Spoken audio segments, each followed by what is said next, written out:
Hello Chipsers, it's Gav and I'm back with another video. It's been a while again.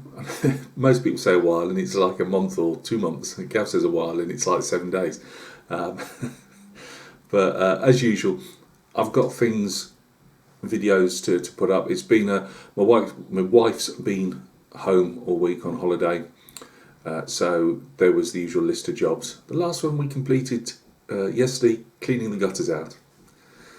It was either make a video for you guys or clean the gutters out, and really I wasn't given much of a choice. So today's video is going to be a look at the FER miniatures 54mm Sutherland Highlander that I painted months and months ago, probably even last year, and it's taken this long to get him on a plinth. No other reason than there was always something else to do. So it's there at last, so he's going to be going in the cabinet. So I thought, let's get a video up. Let's get him on a video before he actually goes in the cabinet. I have got some other videos coming up this week. There will be the Napoleonic Empress Dragoons Commission.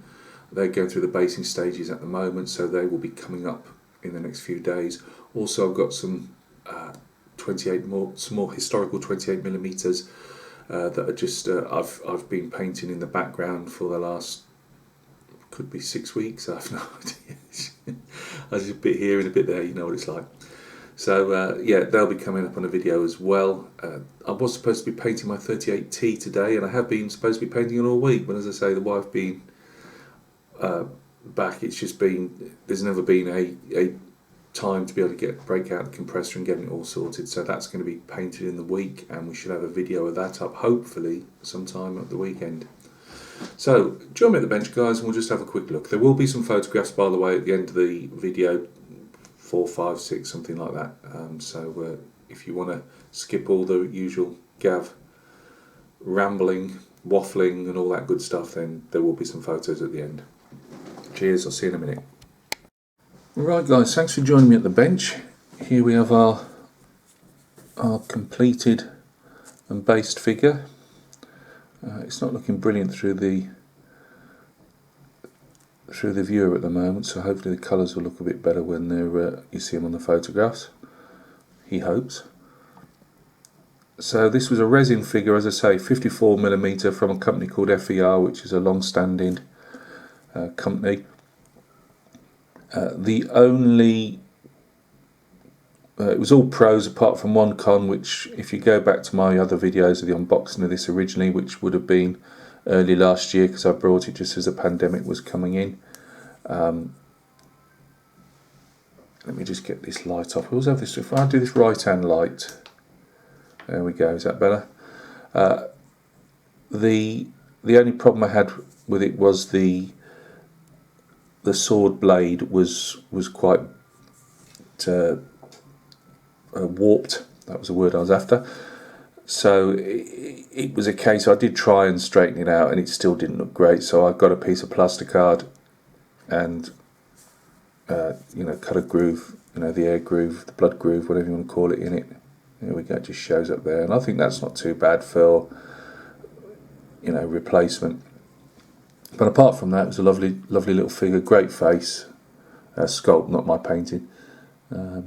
I would have done things differently as you progress. Even in a year, you'll be surprised how you progress. So there were things I probably would have done differently with the figure, but it's done now. So I left any writing off the canteen that would identify the unit, the company, whatever, only because I just felt that you can get away with a few blobs and dashes on a 28mm wargame figure, but on something like this it has to look right, and I just wouldn't have got that looking decent. I haven't put a brass tip to the scabbard of the sword because it didn't show one on the painting, and it wasn't marked in the resin like as it got a tip to it, so I left it just black leather. Base is just sculpt, magic sculpt, and obviously a few tufts made by myself. But yeah, it's a very enjoyable figure. I always think, say, 54mm are a good good entrance level figures for people. You know, they retail at anywhere from about £18 to, I suppose, with the VAT, sometimes £30, depending on what you buy. You know, buying historical fantasy, you know, the more resin that you have with a figure, the more expensive it's going to be. Just like the busts, you know, the more, I suppose, if you had a fantasy figure and there was extra bits dragging on the shoulder or something like that, you know, the more resin, the more you're going to pay. But they are nice entry level figures. The plinth, give a shout out to the plinth guy. That's who I get my plinths from. I'm not connected in any way. It's just, I think he did me a real decent price. Fantastic plinths. I bought a job lot to mount my busts on, and a couple of these guys. I prefer these with the extra bits. They just are a hell of a lot more stable.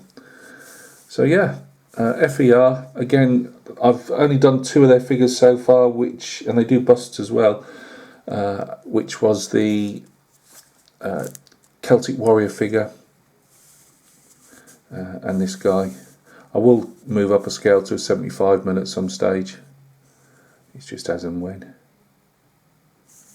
So, thank you very much, guys, for taking a look. I hope everything's going well with you, and your projects are not stalled as long as this one did. And we'll catch each other on one of those videos very, very soon. Look after yourselves.